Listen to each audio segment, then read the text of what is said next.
Yes this side. Welcome back to my channel.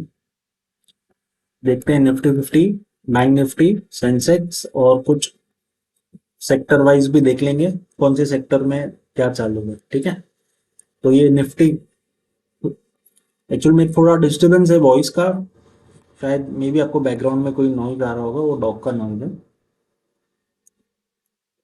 ये का daily chart है। एक सेकेंड में आपको, ये डेली चार्ट है, ये वीकली चार्ट है और ये मंथली चार्ट है। ठीक है, तो डेली पे आप देखोगे तो ये बॉटम रिटेस्ट कर चुका है। ये थर्ड टाइम किया, ये सेकेंड टाइम था, ये फर्स्ट टाइम इसने फ्रेश लो लगाया था। ठीक है, उसके बाद एक पुल बैक लिया, फिर लास्ट वीक ही ये नीचे आया, अगेन अप गया, वापस नीचे आके वापस इसने एक पुल बैक लिया है, थोड़ा ऊपर क्लोजिंग दिया है डेली पे। वीकली पे देखोगे तो ये इलेक्शन का हाई था। ठीक है, ये वहीं कहीं घूम रहा है और ये जोन अगर आप देखते हो, आपको आइडिया होगा, तो ये प्रीवियस रेजिस्टेंस जोन था, ये वाला। इसको मैं CIP बोल रहा हूँ, CIP, चेंज इन पोलैरिटी। ठीक है, अगर ये लेवल ब्रेक कर देता है निफ्टी वीकली पे, तो फर्स्ट टारगेट ये ही रखना। अगर यहाँ से कुछ बाउंस बैक लेता है तो ठीक है, नहीं तो फर्स्ट टारगेट ये, सेकेंड आप 20,500 तक देख सकते हो, आ सकता है। और उसके बाद ये बहुत कम चांस लगता है मेरे को, बट अगर ये तोड़ गया तो फिर ये बहुत इजी हो जाएगा उसके लिए। तो उससे पहले ये एक जोन है, यहाँ छोटा एक गैप भी है, तो मे बी ये भरने आए, बट हाल फिलहाल तो यहीं कहीं घूम रहा है। अब अपन है ना, इसमें RSI चेक कर लेते हैं। आपको मेरी RSI की सेटिंग पता है, मैं RSI जो नॉर्मल चलता है वो यूज नहीं करता हूँ। मैं 70 के बदले 80, अपर लिमिट, मिडल लिमिट 50 के बदले 60 और लोअर बैंड वाला लोअर लिमिट 30 के बदले 40, है ना। तो अभी अपन RSI एनालिसिस कर लेते हैं, इंडिकेटर क्या बोल रहा है वो सब भी देख लेते हैं। डेली पे आप देखोगे तो RSI 40 सपोर्ट तोड़ चुका है ऑलमोस्ट, ये देखो, है ना। यहाँ से ये नीचे जाता हुआ दिख रहा है डेली पे, 40 के बिलो है। अब यहाँ कितनी बार सपोर्ट लिया है, 1 2 3, पर ये 40 सपोर्ट इंपॉर्टेंट था जो इसने यहाँ पे लिया था। कहाँ पे लिया था, ये जोन पे। ठीक है, पर वो उसके बाद दो कैंडल में देखोगे तो वापस नीचे आ गए।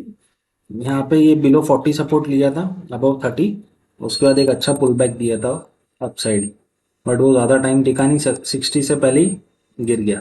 तो निफ्टी में आप देखोगे तो सब RSI पे सपोर्ट यहाँ बन रहा है, और ये एक डाइवर्जेंस जैसा हो गया था।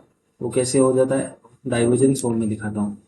देखो, RSI ने यहाँ लो लगाया, मार्केट ने यहाँ लो लगाया था, उसके बाद मार्केट थोड़ा ऊपर नीचे ही था, RSI भी वही था। फिर यहाँ फ्रेश लो लगाया, बट RSI इतना नीचे नहीं गया। फिर ये लो को वापस टेस्ट करने आया था, आप देखोगे आया, पर RSI ऊपर ही हो गया। ये लो और ये लो सेम है ना, बट यहाँ पे RSI पे ये लो और ये लो सेम नहीं है, तो दैट मीन्स इसको डाइवर्जेंस बोलते हैं, from point A to B। मतलब इस बार ज़्यादा बाइंग थी, मार्केट में प्रेशर था सेलिंग का, बट बायर्स ने, देखोगे आप, ये पूरी कैंडल वापस ऊपर जाके बंद हो गई। तो बायर्स कहीं ना कहीं ये लेवल पे एक्टिव है, ये लेवल को टूटने नहीं दे रहे। अब लास्ट जो क्लोजिंग हुई थी फ्राइडे को, तो फिर से ये लेवल नीचे तक ऑलमोस्ट टेढ़ ही दिया था, बट वापस एक पुल बैक आ गया और फिर RSI अब डाउन साइड में ही है। वीकली में देखोगे तो प्रीवियसली यहाँ पे 40 सपोर्ट लिया था, देन एक अच्छा रन दिया था। ठीक है, फिर 60 सपोर्ट लिया यहाँ कहीं, ये इवेंट वाला टाइम था, फिर एक अच्छा रन दिया, ये देखो। फिर अगेन 40 सपोर्ट लिया ये फॉल के बाद, फिर एक अच्छा पुल बैक दिया। अब कांस्टेंट 40 सपोर्ट पर ही है, पर अगर ये भी वीकली पे 40 सपोर्ट तोड़ देता है ना, ठीक है, तो फिर आपको जो मैंने अभी प्रीवियसली टारगेट बताए थे, ये वाला और ये वाला, ये सब पॉसिबल हो जाएंगे इजीली, बहुत इजीली। 2 हफ्ते 3 हफ्ते में आपको ये यहाँ तक दिख जाएगा।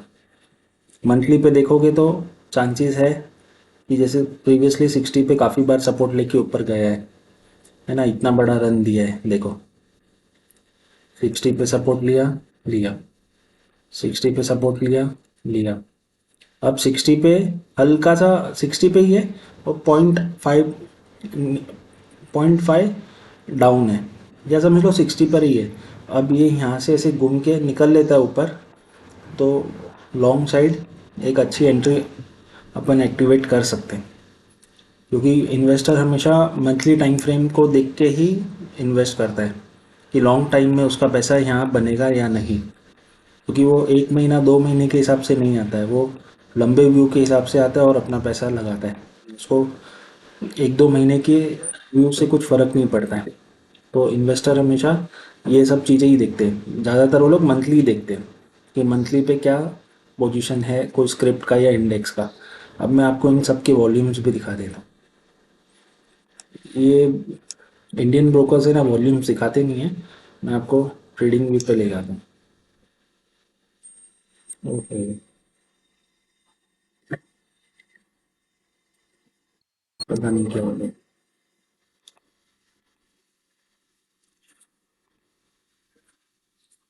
एक सेकेंड ना, ये देखो ट्रेडिंग व्यू पे, मेरा ये प्रीमियम नहीं है। ट्रेडिंग व्यू पे देखोगे तो कांस्टेंट सेलिंग ही दिख रहा है, ठीक है, और वॉल्यूम्स भी अच्छे हैं। ये डेली पे है।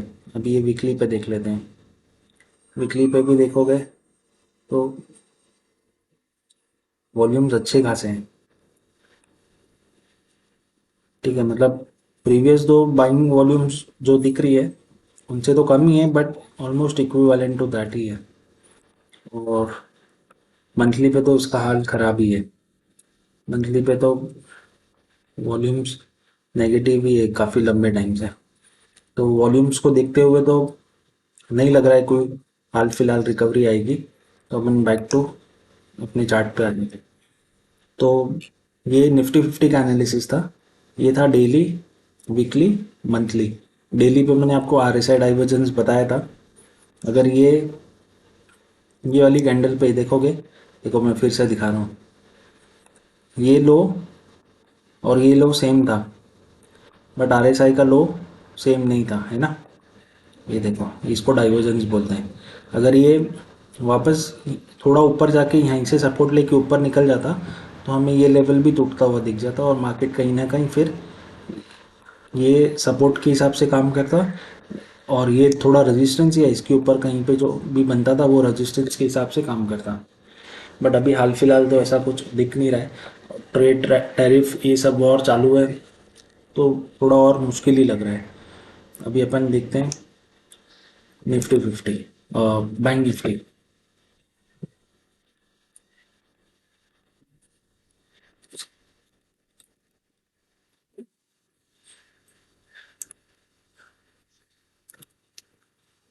बैंक निफ्टी,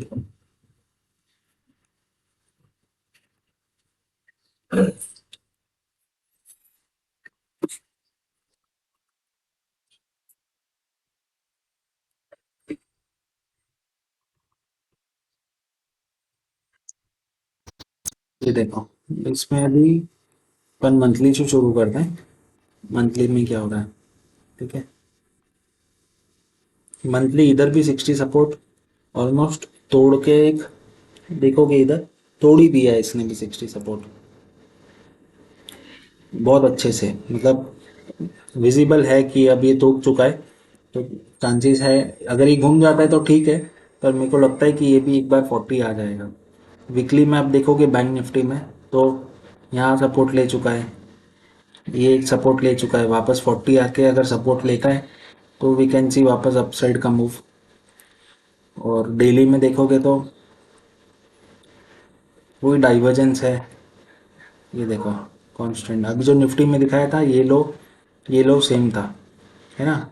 और RSI ऊपर था, पॉइंट ए, पॉइंट बी और पॉइंट सी। अब यहाँ तो चलो मार्केट ऊपर ही है, प्राइस ऊपर ही है ये लो से और ये लो से, तो वो तो मत पकड़ो। बट ये देखो, ये एक ट्रेंड लाइन सपोर्ट भी बन रहा था, यहाँ पे भी एक ट्रेंड लाइन बन रही है। एक रिजेक्शन फिर से इसने भी लिया है डेली चार्ट पे। मंडे देखने लायक होगा, अगर ये रिजेक्शन काम करके लाइक साइड ओपनिंग मिलती है, फ्लैट टू गैप अप खुलता है मार्केट, तो चांसेस है कि फिर अपसाइड मोमेंटम में ही रहे, या कोई गैप डाउन होता है तो फिर ये जो छोटी ट्रेंड लाइन जा रही थी वो भी टूट जाएगी, और वापस बैंक निफ्टी भी आपको यहाँ कहीं देखने मिल सकता है। और बैंक निफ्टी में ये 100 और 200 मूविंग एवरेज है, अगर ये और गिर जाता है वापस ये लेवल तक तो ये भी डेथ क्रॉस ओवर हो जाएगा। तो ये तो भाई साहब रिकवरी मेरे को थोड़ी मुश्किल ही लगती है। और वीकली में देखोगे तो यहाँ पे बैंक निफ्टी सपोर्ट ले रहा है, मतलब टच नहीं किया अब तक 100 मूविंग एवरेज का, ये 100 मूविंग एवरेज है। E M A, E M A, ठीक है, 200 ई एम ए यहाँ पे। तो ओवरऑल सारे इंडेक्स अभी भी वीक ही नज़र आ रहे हैं, तो कुछ सेक्टर वाइज देख लेते हैं। मैं तो, अगर आप लोग को ऑप्शंस करना है तो 15 मिनट पे देख के मैं बोलूँगा ये सपोर्ट रेजिस्टेंस मार्क करो और अकॉर्डिंगली ट्रेड करो। और मैंने एक और चीज़ काफ़ी टाइम पहले भी वीडियोस में बताई है, आर एस आई 40-60 के बीच में जब जब रहेगा तब तक मार्केट साइडवेज ही रहेगा। तो आप लोग अकॉर्डिंगली 15 मिनट पे, 1 घंटे पे सपोर्ट रेजिस्टेंस मार्क करके इंट्राडे में ट्रेड कर सकते हो। देखना एक बात ये ध्यान रखना, निफ्टी और बैंक निफ्टी में, अगर मंडे के दिन मार्केट, मंडे को market flat to gap down open होता है, गैप डाउन, तो चांसेस है कि फिर एक अच्छा फॉल अपने को देखने मिल सकता है। और सिर्फ फ्लैट ओपन होता है तो चांसेस है कि मंडे को मार्केट साइडवेज रह जाए। और flat to gap up open होता है तो चांसेस है कि मार्केट एक छोटा रैली अपसाइड दे सकता है। मैं नहीं समझता हूँ कि मंडे को अगर फ्लैट टू गैप अप खुलता है, लाइक खाली गैप अप खुल जाता है 100-200 पॉइंट्स का, तो कोई नया लो उस दिन लगाएगा। तो ये पॉइंट ध्यान में रखना। मंथली में वैसे तो बैंक निफ्टी भी कमज़ोर ही है, ये ट्रेंड लाइन ऑलमोस्ट टूट चुकी है, तो ये भी एक ट्रेंड लाइन है, इसे ड्रॉ करोगे तो ये ट्रेंड लाइन का रिटेस्ट हुआ था और वापस सेलिंग में निकल रहा है मार्केट। तो ये सब चीज़ आपको ध्यान में रखनी होगी, और फिर ही अपना इंट्राडे लॉन्ग शॉर्ट जो भी है प्लान करना पड़ेगा। देखो ये नहीं है कि अभी आपको दिख रहा है शॉर्ट है तो शॉर्ट ही करूँगा, अगर मार्केट शॉर्ट होते होते ट्रेंड अपना चेंज कर रहा है लॉन्ग का, तो आपको इसमें ही अड़े नहीं रहना है, आपको माइंडसेट चेंज करना है, अपना ट्रेडिंग स्टाइल चेंज करना है।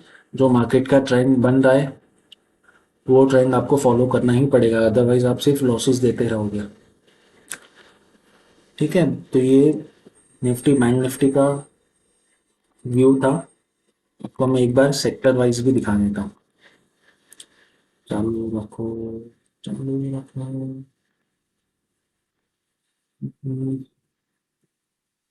स्टॉक्स पे यार मैं बोल नहीं सकता हूँ, ये तो काफ़ी अच्छे अच्छे स्टॉक्स है जो, इस पे आप काम कर सकते हो। जैसे अभी अपन निफ्टी इंफ्रा ले लेते हैं, सबसे पहले इंफ्रा सेक्टर में क्या हो रहा है, उसके बाद अपन दूसरा देखेंगे। ठीक है, तो ये निफ्टी इंफ्रा है, ये भी आप देखोगे तो बहुत वीक है, मतलब सारे इंडेक्स ऑलमोस्ट एक जैसे ही चल रहे हैं सबकी। मतलब इसका तो यार मेन अच्छा सपोर्ट ये था, इलेक्शन लो ये आ गया है निफ्टी इंफ्रा, मंथली पे देखोगे तो ये अगर चला गया तो फिर आप इजीली यहाँ तक देख सकते हो, इसको भी गिरता हुआ, तो इसमें भी और 2-2.5 हज़ार पॉइंट का, 2K पॉइंट्स का नीचे जगह है। अगर ये टूट गया तो समझो ये नीचे जाता है और वापस ऊपर हो जाता है, तो चांसेस है कि फिर ये रिवर्सल ले ले। ये मंथली बता रहा हूँ मैं, अभी मंथली क्लोज होने में टाइम है, तो आप डेली और वीकली पे देखो। ये निफ्टी इंफ्रा का वीकली चार्ट है, ये 100 मूविंग एवरेज के आसपास ही आ रहा है, तो चांसेस है कि ये शायद इसको अगर ये टूट जाता है, जैसे अभी इसके लो पे ही एकदम इलेक्शन लो पे, तो एक होप ये बन रहा है खाली 100 मूविंग एवरेज का, ये 100 EMA, ठीक है। ये एक होप है कि इसका अगर सपोर्ट लेके निकलता है तो बच सकते हो, वरना ये भी आपको डाउन साइड में मैंने बताया था 6650 तक दिख सकता है। डेली पे तो बिलो 40, वीकली पे भी बिलो 40, और ये मंथली सपोर्ट भी तोड़ चुका है। तो ओवरऑल ये भी नेगेटिव ही है, जब तक कोई अच्छा न्यूज़ नहीं आ जाता है ना, तब तक अभी के लिए नेगेटिव ही मानो। ये था निफ्टी इंफ्रा। अभी अपन FMCG देख लेते हैं। FMCG, FMCG और FMCG, इसका भी आप हाल देखोगे तो बुरा ही लग रहा है। ये भी सपोर्ट पे ही आ गया है, इसने भी 100 मूविंग एवरेज तोड़ ही दिया है वीकली पे, और ये डेथ क्रॉसओवर बोलता हूँ मैं इसको, 100 कटिंग 200 EMA। तो एक्सट्रीम बेरिश है ये हाल फिलहाल तो। सपोर्ट है ये, ऐसा नहीं है, सपोर्ट पे ही है। अगर ये बच जाता है सपोर्ट तो वेल एंड गुड, अगर नहीं बचता है तो फिर और डाउनसाइड का मूव देखने मिल सकता है। मैं आपको बड़े करके दिखाता हूँ। ये पूरा एक अच्छा खासा सपोर्ट जोन है, पर RSI वगैरह देखोगे, मोमेंटम इंडिकेटर ये सब, तो काफ़ी बेरिश ही लग रहा है। अगर ये सपोर्ट जोन बच जाता है, ठीक है, ये पूरा जोन बच जाता है, तो तो फिर भाई अपन रिवर्सल इसमें देख सकते हैं। पर अगर ये एक दो बड़ी कैंडल में ही तोड़ देता है, ठीक है, तो फिर ये कंप्लीट, इसको भूल ही जाओ, मतलब टच करना और पैसा गंवाना हो जाएगा इसको। अब कब इसमें रिवर्सल आता है, कब नहीं आता है, वो देखने वाली बात होगी। वीकली में 48,000 के आसपास इसका 200 मूविंग एवरेज है, 100 तो तोड़ ही चुका है, तो ये 200 मूविंग एवरेज है वीकली में। यहाँ कहीं से सपोर्ट लेता है तो अच्छी बात है, नहीं लेता है तो ये भी टूट जाएगा। तो अभी और करेक्शन मेरे को लग रहा है हो सकता है, समझो यहाँ से एक पुल बैक भी लेता है हल्का, तो चांसेस है कि वापस ये और नीचे की डाउनवर्ड्स ट्रेंड फॉलो करे अपना। पर ये एक अच्छा सपोर्ट है ये जोन, अगर ये टूट गया तो फिर इसकी भी कहानी खत्म हो जाएगी। तो आज आपको मैंने दो सेक्टर बता दिए, एक इंफ्रा, एक FMCG, और निफ्टी 50 एक बैंक का बताया, FMCG, एक BNF बैंकिंग सेक्टर बताया, फाइनेंशियल सेक्टर, और एक निफ्टी 50 बताया। ये ऑलमोस्ट सारी ही कंपनीज को कवर कर लेती है, टॉप 50 कंपनीज को।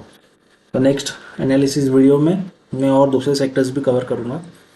तो आप लोग को वीडियो अगर पसंद आया है तो लाइक करिए, शेयर कीजिए, सब्सक्राइब कीजिए, और कुछ क्वेश्चंस हो तो आप मेरे को इंस्टाग्राम या यहाँ कमेंट बॉक्स में पूछ सकते हैं। Thank you. जय हिंद। Bye bye.